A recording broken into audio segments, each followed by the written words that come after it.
The World Leaders Club, otherwise known as G20, has a new member. Look to the left of the group and there's Theresa May. Her counterparts are eager to hear from her what the terms of Brexit will be. But frankly, she hasn't told them much. Just one thing has been made clear: there won't be an Australian-style points system to control immigration.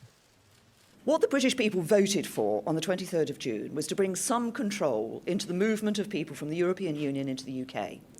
A points-based system does not give you that control. I want a system where the government is able to decide who comes into the country. I think that's what the British people want.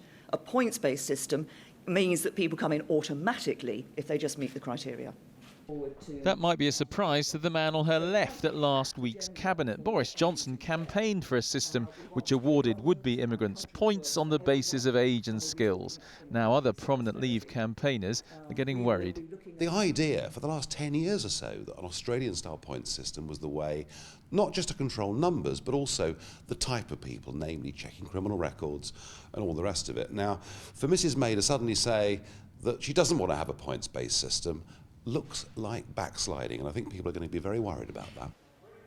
Theresa May did her best in China to convince everyone Britain was still open for business. But Japan's Prime Minister, for instance, said Brexit could affect companies like Nissan and Honda, which employ tens of thousands in the UK.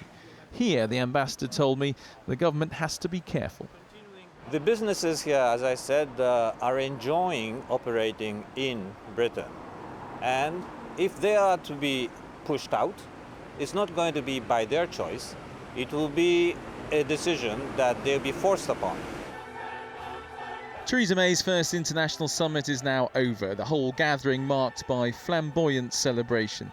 But back home, with so little clear about what Brexit will mean, no one feels really ready to celebrate.